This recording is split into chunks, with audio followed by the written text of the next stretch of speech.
राधे राधे। बोलिए राधे राधे। कैसे हैं? ठीक हैं? कुंज बिहारी जीएस एकेडमी में आपका स्वागत है। स्वैग से स्वागत है। देखिए साइंस का क्वेश्चन क्या हो, जैसे बहुत जल्द, मतलब बहुत जल्द लाइव आ रहे हैं रात्रि 8 बजे से, स्पेशली रेलवे, बीपीएससी, दरोगा, एसएससी के साइंस पेपर के लिए, जो हर एग्ज़ाम में जो 20 से 25-30 क्वेश्चन पूछे जाते हैं उससे संबंधित, और एक तर्क संगत तैयारी। ऐसे नहीं कि जो मन में आ रहा है जो ऐसे बता रहे हैं। प्रीवियस क्वेश्चन का अध्ययन करते हुए, अध्ययन क्या करना है भाई? अध्ययन तो कर रहे हैं इतने वर्षों से। बीपीएससी या दरोगा थोड़ी इसी रिजल्ट आ गया है, ऑन कैमरा बोल रहे हैं, रिजल्ट निकाल चुके हैं। ऐसी थोड़ी, सिर्फ और सिर्फ समय का वेट कीजिए, लाइव आ रहे हैं। और यह जो वीडियो आप देखेंगे वह एक क्वेश्चन को एक्सप्लेन हर सब्जेक्ट में कर रहे हैं। पढ़ना नहीं है, तैयारी करना है। इसलिए एक बार बोलो, पढ़ना नहीं है, तैयारी करना है। देखते हैं नेक्स्ट क्वेश्चन क्या है इसे। ओहो, कोशिका के बारे में, सेल वॉल और सेल मेम्ब्रेन, कोशिका, कोशिका भित्ति और कोशिका झिल्ली के विषय में। तो आपके माइंड में आ रहा होगा, हाँ जानते हैं, जितना भी सब जाता है सब पढ़ा लिखा हुआ ही रहता है, सब जानबे करता है, कोई अनपढ़ नहीं जाता है। अनपढ़ फॉर्मा कैसे भरेगा जी? सब पढ़ले लिखल जाता है। रिजल्ट किसको आता है? पढ़ा हुआ के नहीं, तैयारी किया हुआ को रिजल्ट आता है। जो सब जाने वो जानिए, जो बहुत कम लोग जाने वो जानिए। कुछ ऐसा कर कमाल के हम तेरा हो जाए, कौन कहता है? कोई लड़की कहती है? रेलवे, बिहार पुलिस, एसएससी, दरोगा कहता है कि तो कुछ ऐसा कर कमाल कि हम तेरा हो जाएं। देखते हैं इसके बारे में थोड़ा समझिए। ये है कोशिका, ये है कोशिका भित्ति, ये है कोशिका झिल्ली। तो ये तो आप जानेंगे कि कोशिका जो कोशिका है, पेड़ पौधे में भी, जंतु कोशिका में भी। बिना कोशिका का किसका निर्माण होता है? लेकिन कोशिका भित्ति जो है सिर्फ पादप कोशिका में होती है। पादप कोशिका में, सिर्फ पादप में जो है कोशिका भित्ति होती है। तो क्वेश्चन ये कहीं देखे हैं कि नहीं देखे हैं कि जंतु कोशिका और पादप कोशिका में अंतर स्पष्ट कौन करता है? ना देखे हैं, ना देखे हैं, बोलिए सही सही। जंतु कोशिका और पादप कोशिका में अंतर स्पष्ट कौन करता है? तो कोशिका भित्ति जहाँ लिखा हुआ देखते हैं, जहाँ आप लगा देते हैं, सही बात है। तो कोशिका भित्ति तो सिर्फ पादप कोशिका में पाया जाता है, लेकिन कोशिका जो झिल्ली है यह जंतु कोशिका और पादप कोशिका, ये दोनों कोशिका में पाया जाता है कोशिका झिल्ली। इसको माइंड में सेट कर लेना। ये आप जानते हैं, इसमें आपका मिस्टेक होगा, यह क्वेश्चन भीड़ से अलग कर देगा। इसी को हम बोल रहे हैं कि तैयारी इसी रूप में करना है। यह क्वेश्चन आपको भीड़ से अलग कर देगा। कोशिका भित्ति पादप कोशिका में पाई जाती है और कोशिका झिल्ली जंतु और पादप दोनों में पाई जाती है। अब यहाँ थोड़ा सा समझिएगा इस पॉइंट को। कोशिका, सेल, संरचनात्मक एवं कार्यात्मक इकाई को कोशिका कहते हैं। कहूँ कि कौन तो बड़का भारी बात बताबे, तो ये जाना ही है। जैसे में मकान है, मकान का निर्माण जिन छोटी छोटी ईंट से हुआ है, तो उस ईंट को बोलेंगे सेल। और सेल के समूह को बोला जाता है टिश्यू, ऊतक। और जब ऊतक में अनकंट्रोल्ड ग्रोथ होता है, अनियंत्रित वृद्धि हो जाता है, रुकता ही नहीं है, उसको बोलते हैं कैंसर। और कैंसर का अध्ययन कहलाता है ऑन्कोलॉजी, और शराब का अध्ययन होता है ओनोलॉजी। समझ रहे हैं? आइए, कोशिका का अध्ययन, कोशिका का जो स्टडी होता है, सुनते जाइएगा, इसको नोट करते जाइएगा, तब देखो मजा तैयारी का। कोशिका का सेल का अध्ययन जो कहलाता है, वह सेल का अध्ययन साइटोलॉजी कहलाता है। सेल का जो अध्ययन होता है वह साइटोलॉजी होता है। सेल का अध्ययन साइटोलॉजी। सेल क्या है? तो प्रश्न देता है कि जीवन की मूलभूत इकाई, जीवन की मूलभूत इकाई कौन है? तो जीवन की जो मूलभूत यूनिट है वह जो है कोशिका कहलाता है। नेक्स्ट नंबर, यह संरचनात्मक एवं कार्यात्मक इकाई है। यह संरचनात्मक एवं कार्यात्मक इकाई है। कौन? तो कोशिका। नेक्स्ट नंबर, कोशिका जो शब्द है, सेल जो शब्द है, ये कोशिका शब्द का प्रयोग 1665 ईस्वी में रॉबर्ट हुक ने किया था। कोशिका शब्द का प्रयोग 1665 ईस्वी में रॉबर्ट हुक ने किया था, कोशिका शब्द का प्रयोग। यह एक कॉर्क के माध्यम से, कॉर्क में, कॉर्क, यह कॉर्क को जब इन्होंने काटा तो पाया कि यह अनेकों कणों से बना है, उसको नाम इन्होंने रखा सेल। तो यह कॉर्क से इन्होंने प्राप्त किया कोशिका के बारे में अध्ययन। कोशिका का जो अध्ययन प्राप्त किया रॉबर्ट हुक ने, वह कॉर्क को काटकर प्राप्त किया। कॉर्क को काट कर देखा तो देखा कि ये बहुत सारे कण जैसे हैं, तो उन्होंने सेल बोला। तो कोशिका शब्द का प्रयोग कब किया गया था? 1665 में। कोशिका शब्द का प्रयोग किसने किया था? रॉबर्ट हुक ने। इसलिए कोशिका विज्ञान का जनक, इसलिए कोशिका विज्ञान का जनक, father of cytology, Robert Hooke को कहा जाता है। यानी कि कोशिका का जनक, कोशिका का जनक जो कहा जाता है वह रॉबर्ट हुक को कहा जाता है। तो रॉबर्ट हुक ने जो कोशिका का खोज किया, अब यहाँ से आप भीड़ से अलग हटिएगा, ध्यान से समझिए।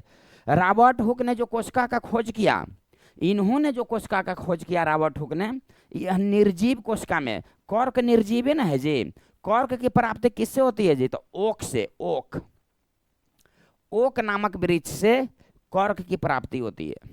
तो आपका क्वेश्चन देता है कि कॉर्क की प्राप्ति किससे होती है? तो ओक से, ओक से होती है कॉर्क की प्राप्ति। निर्जीव, निर्जीव, निर्जीव सेल की खोज, निर्जीव कोशिका की खोज किया रॉबर्ट हुक ने। आ रही है बात समझ में? यानी कि कोशिका का अध्ययन कहलाता है साइटोलॉजी। जीवन की मूलभूत इकाई, आपका प्रश्न देगा कि निम्नलिखित में से जीवन की मूलभूत इकाई क्या कहलाता है? तो सेल, कोशिका।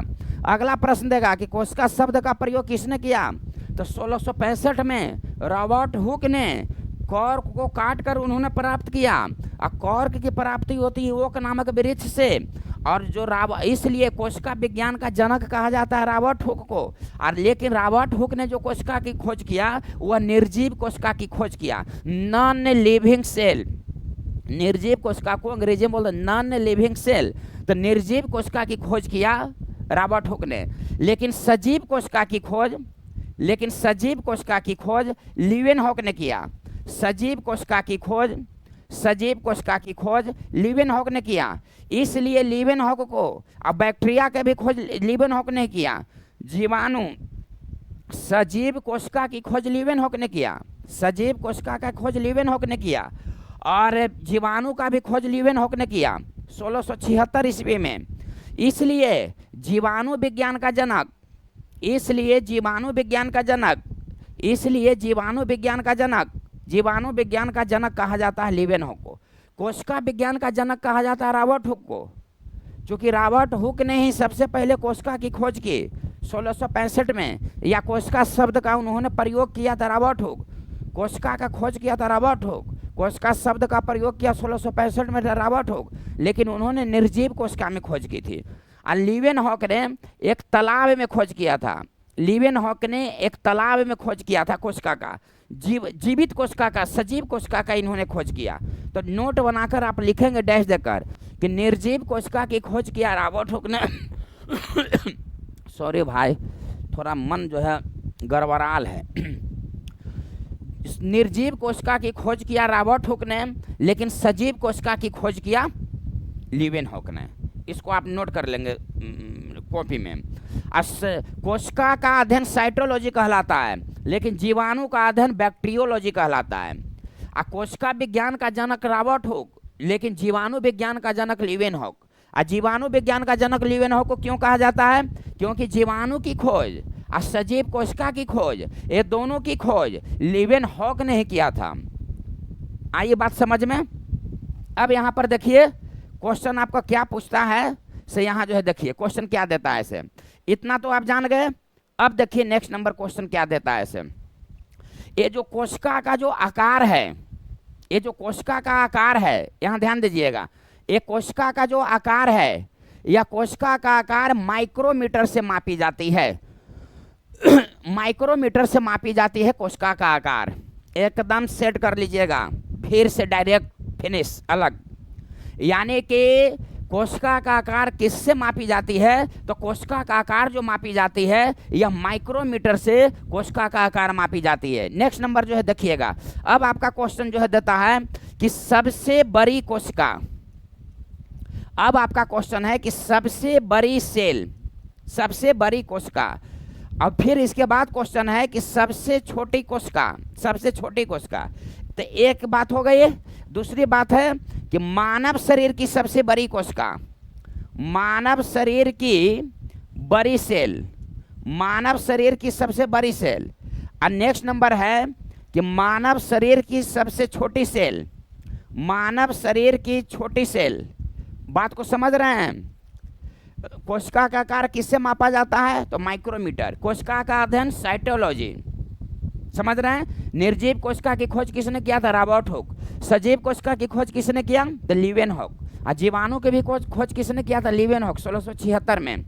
और सबसे बड़ी कोशिका कौन है ये आप जानते होंगे, हमको बताने की जरूरत नहीं है। ऑस्ट्रिच का अंडा यानी कि शुतुरमुर्ग का अंडा, यह सबसे बड़ी कोशिका है। शुतुरमुर्ग का अंडा सबसे बड़ी कोशिका है। इसका आकार क्या है? तो 170 mm गुना 135 mm। अब ये जो mm है, तो mm क्या है? यही है माइक्रोमीटर। एगो m से माइक्रो और एगो m से मीटर। तब सबसे बड़ी जो सेल हुआ, सबसे बड़ी जो कोशिका हुआ, वो शुतुरमुर्ग का अंडा है। अब उसका आकार क्या है? तो 170 गुना 135 mm। mm क्या हुआ? तो वही गौर करना है, माइक्रोमीटर। अब यहाँ देखिए सबसे छोटी जो कोशिका हुआ, तो सबसे छोटी कोशिका हुआ, नोट कर लीजिएगा, माइकोप्लाज्मा और गैलेसेप्टिकम, सेप्टिकम, यह एक हो गया। अब दिमाग में आपको हो रहा होगा कि आई जी प्लूरोन्यूमोनिया हम कहीं देखे हैं, तू बता भी तो माइकोप्लाज्मा गैलेसेप्टिकम, सही बात है ना? तो माइकोप्लाज्मा गैलेसेप्टिकम को ही बोलते हैं प्लूरोन्यूमोनिया। यह जो है सबसे छोटी कोशिका है। इसका आकार जो होता है 0 से 1 माइक्रोमीटर होता है इसका आकार। और शुतुरमुर्ग का अंडा का जो आकार होता है 170 गुना 135 mm होता है। mm का मतलब क्या हो गया? am से माइक्रो मीटर, यानी कि जो आकार होता है वो माइक्रोमीटर में मापी जाती है।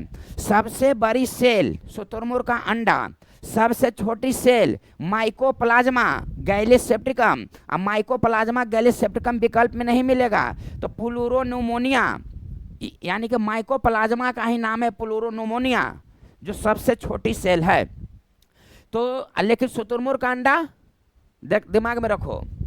अब सबसे बड़ी कोशिका नहीं पूछेगा कि सबसे बड़ी कोशिका कौन है, तो शुतुरमुर्ग का अंडा ही ना पूछेगा। पूछ देगा कि सबसे बड़ा अंडा किसका होता है, तो शुतुरमुर्ग का। सबसे छोटा अंडा किसका होता है? गौर करो, हवा में मत उड़ो। सबसे बड़ा अंडा किस पक्षी का होता है? शुतुरमुर्ग का। सबसे छोटा अंडा किसका होता है? तो जो सबसे छोटा पक्षी है उसी का सबसे छोटा अंडा है, माइंड में कैच करना। तो सबसे छोटा पक्षी कौन है? हमिंगबर्ड। हमिंगबर्ड अंग्रेजी में जैसे क्रो मतलब कौवा होता है ना, वैसे हमिंगबर्ड मतलब होता है गुंजन पक्षी। यह एक ऐसा पक्षी है जो पीछे की ओर उड़ता है। आ रही है बात समझ में? अब पक्षी में मूत्राशय अनुपस्थित होता है, समझ रहे हैं बात को? छिपकली में लिंग गुणसूत्र नहीं होता है। अब पक्षी में मूत्राशय अनुपस्थित होता है। अब पक्षी में जो वाक यंत्र होता है उसको बोलते हैं सबदिनी या सिरिंक्स। अब पक्षी में जो हृदय जो चैम्बर होता है 4 को होता है। इतना आप जान गए। अब यहाँ पर देखिए मानव शरीर के, ये तो सबसे बड़ी कोशिका है शुतुरमुर्ग का अंडा, लेकिन प्रश्न में लगा देगा मानव शरीर की सबसे बड़ी सेल कौन है? तो मानव शरीर की सबसे बड़ी सेल कौन है? तो अंडाणु। अब मानव शरीर की सबसे छोटी सेल कौन है? तो मानव शरीर की सबसे छोटी सेल है स्पर्म। अब मानव शरीर की सबसे बड़ी सेल कौन है? तो सबसे बड़ी सेल है अंडाणु। अंडाणु, बात आई समझ में? अब नेक्स्ट नंबर देखते हैं क्या क्वेश्चन है। अब हम लोग जानते हैं कोशिका भित्ति के विषय में, इतना नोट कर लेना। रेलवे एग्जाम हो, एसएससी हो बीपीएससी हो, आपका एग्जाम नहीं छूटेगा, दिमाग में रख लो। अब यहाँ जो देखो कोशिका भित्ति क्या है इसे, तो ये तो आप जान गए, जो कोशिका को जो सुरक्षित रखता है, पेड़ पौधे के ऊपर जो ना छाल होता है, छाल जो कठोर आवरण ना होता है, उसी को बोलते हैं कोशिका भित्ति। यानी कि कोशिका के ऊपर जो कठोर आवरण होता है, कठोर आवरण होता है, उसको बोलते हैं कोशिका भित्ति। कोशिका भित्ति किस में होता है, तो पादप कोशिका में कोशिका भित्ति होती है। इसीलिए आप कहीं क्वेश्चन देखे होंगे कि जंतु कोशिका और पादप कोशिका में अंतर स्पष्ट कौन करता है, तो जंतु कोशिका और पादप कोशिका में अंतर स्पष्ट करता है कौन, तो कोशिका भित्ति। और कठोर आवरण जो होता है उसको क्या कहते हैं, तो कोशिका भित्ति। कोशिका भित्ति किसका बना होता है, तो कोशिका भित्ति जो बना होता है वह सेलुलोज का बना होता है, सेलुलोज का बना होता है। सेलुलोज किसको कहते हैं, जो लंबी लंबी जो रेशा होती है, लंबी जो रेशा होती है, जैसे में लकड़ी में लंबी रेशा नहीं होती है, यानी कि जो पदार्थ में लंबी रेशा होती है उसको बोलते हैं सेलुलोज। जो गाय भैंस है ना, उस सेलुलोज को नहीं पचा सकता। क्वेश्चन देता है कि गाय जो है, गाय किसको नहीं पचा सकता है, तो गाय सेलुलोज को नहीं पचा सकता है। नोट कर लेना, गाय जो है सेलुलोज को नहीं पचा सकता है, दिमाग में रख लीजिएगा। और जो लंबी लंबी रेशा है उसको सेलुलोज बोलते हैं। नंबर 2, सेलुलोज से 2 को क्वेश्चन दिमाग में रख लीजिएगा। पहला क्वेश्चन है कि सेलुलोज सबसे अधिक किसमें पाई जाती है, तो लकड़ी में। और सेलुलोज का शुद्ध रूप क्या होता है, तो कागज। सेलुलोज का शुद्ध रूप कागज। और सेलुलोज सबसे अधिक किसमें पाई जाती है, तो लकड़ी में। सेलुलोज है क्या, तो जो लंबी लंबी रेशा होती है उसको सेलुलोज बोलते हैं। और गाय किसको नहीं पचा सकती है, तो सेलुलोज को नहीं पचा सकती है। कोशिका भित्ति क्या करती है कि यह आकार प्रदान करती है, आकार प्रदान करती है। कौन, तो कोशिका भित्ति आकार प्रदान करती है। नेक्स्ट नंबर आपका क्वेश्चन देता है कि जीवाणु की कोशिका भित्ति किसकी बनी होती है, कवक की कोशिका भित्ति किसकी बनी होती है, तो कवक की कोशिका भित्ति बनी होती है काइटिन की बनी होती है। जीवाणु की कोशिका भित्ति किसकी बनी होती है, तो जीवाणु की कोशिका भित्ति बनी होती है पेप्टिडोगलकेन का, पेप्टिडोगलकेन का बना होता है जीवाणु की कोशिका भित्ति। और कवक की कोशिका भित्ति होती है काइटिन की बनी होती है, कवक की कोशिका भित्ति। और जीवाणु का पेप्टिडोगलकेन। जो कैप्सूल होता है, कैप्सूल, कैप्सूल का ऊपरी आवरण किसका बना होता है, तो स्टार्च का बना होता है, स्टार्च का बना होता है, स्टार्च का बना होता है। कैप्सूल का ऊपरी आवरण किसका बना होता है, तो स्टार्च का बना होता है। कवक का ऊपरी आवरण तो काइटिन, जीवाणु का ऊपरी आवरण तो पेप्टिडोगलकेन का बना होता है। और कोशिका भित्ति सिर्फ और सिर्फ पादप कोशिका में होती है, लेकिन कोशिका जो झिल्ली होती है वह जंतु और पादप दोनों कोशिका में होती है। कोशिका झिल्ली क्या करती है कि जितना भी कोशिका है, कोशिका के ऊपर एक प्रकार का अवयव होता है, कोशिका के ऊपर एक प्रकार का अवयव होता है, यानी कि मेम्ब्रेन होता है, झिल्ली होता है।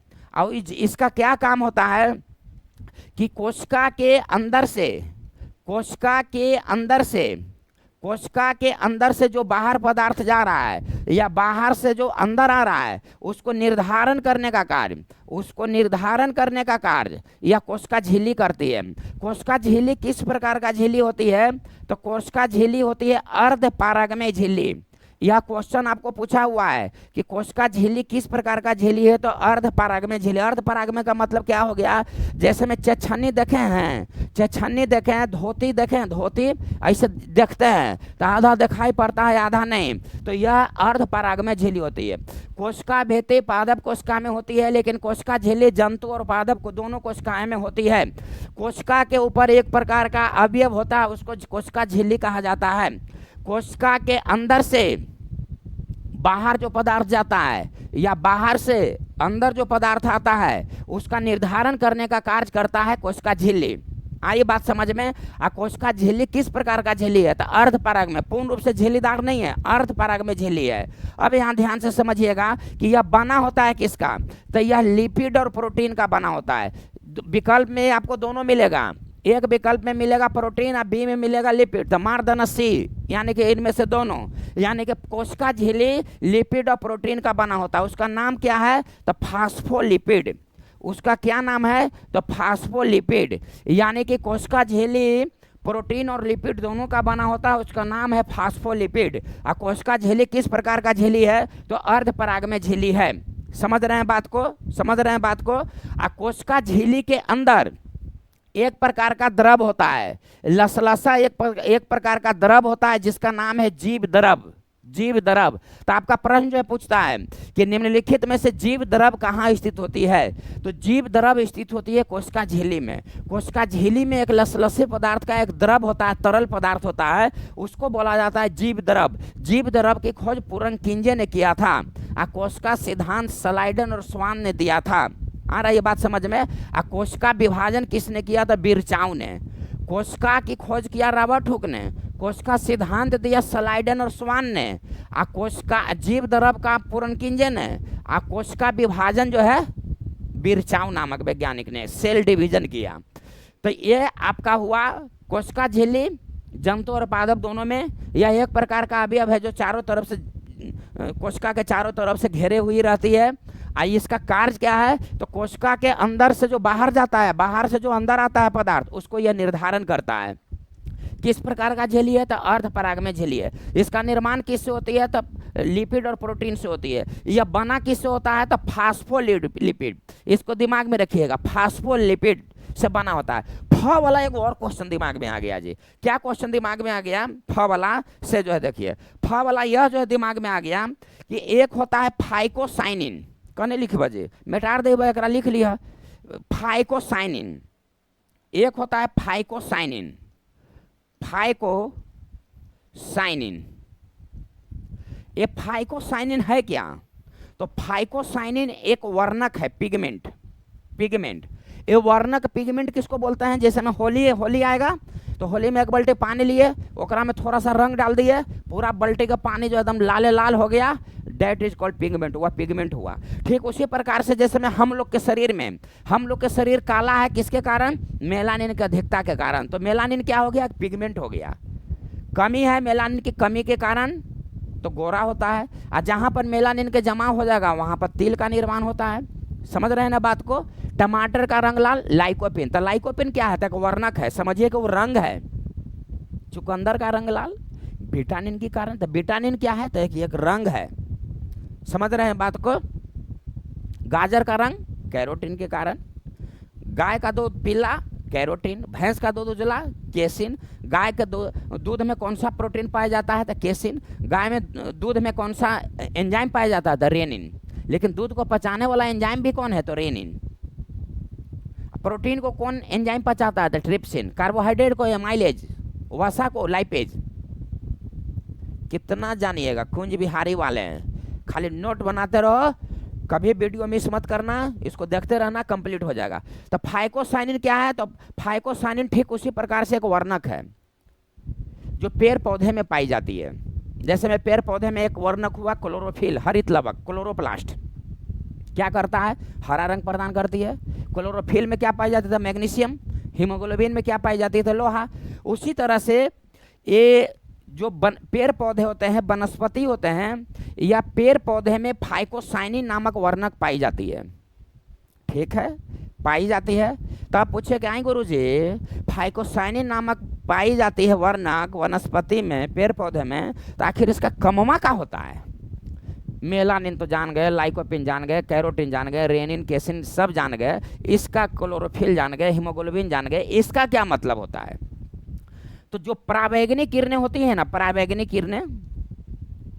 किरणें, ये परावैंगनी किरणें से सुरक्षित रखती है पेड़ पौधों को फाइकोसाइनिन। नोट करके लिख लीजिएगा कि वनस्पति में पाई जाने वाली वर्णक फाइकोसाइनिन। नोट करो, वनस्पति में पाई जाने वाली वर्णक फाइकोसाइनिन परावैंगनिक किरणों से सुरक्षित रखती है। बस मिलते हैं नेक्स्ट वीडियो में, तब तक के लिए राधे राधे। कोई दिक्कत, कभी किसी के नज़र में अच्छा बनने की कोशिश मत करो। जिसका जैसा नज़रिया वैसा किसी व्यक्ति को परखता है। किसी के बात में आकर प्रभावित होकर अपना समय को बर्बाद मत करो। समय को तुम बर्बाद करोगे, समय एक दिन तुमको बर्बाद कर देगा। यह आदमी कौन बोलता है ये सब बात, जो एक्सपीरियंस, अनुभव प्राप्त कर चुका है। तुम लोग अपना बाल बच्चा को ये बात बोलेगा, अभी तो लोग को समझ में नहीं आएगा, आप लोग को अभी समझ में नहीं आएगा। आप लोग अपना बच्चा का मरघदका टाइम बर्बाद करेगा, क्यों? क्योंकि आपको इस चीज़ को अनुभव प्राप्त हो जाएगी। ठीक उसी प्रकार से एक टीचर को अनुभव प्राप्त हो जाता है तो उसकी बात को लोग अवहेलना करता है। सबके नज़र में आप अच्छा बन सकते हैं, अब अच्छा बनने की कोशिश में हम लोग टाइम को बर्बाद कर देते हैं। अच्छा किसी के नज़र में मत बनो, रूम बंद करके किले लगा कर एकदम अनाधुन जो है पढ़ो मत, तैयारी करो। समझ रहे हैं ना? वह एक दिन व्यक्ति आप में अच्छा ही खोजेगा। समझ रहे हैं ना? जिसका जैसा नज़रिया वैसा व्यक्ति सोचता है। अच्छा ने अच्छा कहा, बुरा ने बुरा कहा हमें, आज जिसकी जितनी ज़रूरत है उतना पहचाना हमें। बोलो राधे राधे। वो बोला बतवा न बोले हैं जी, कौन बोला? कुंज बिहारी हमारी शान है और हम कुंज बिहारी की जान है, क्योंकि कंटेंट ही हमारा पहचान है। एक बार और बोलो भाई, राधे राधे। मिलते हैं नेक्स्ट वीडियो में।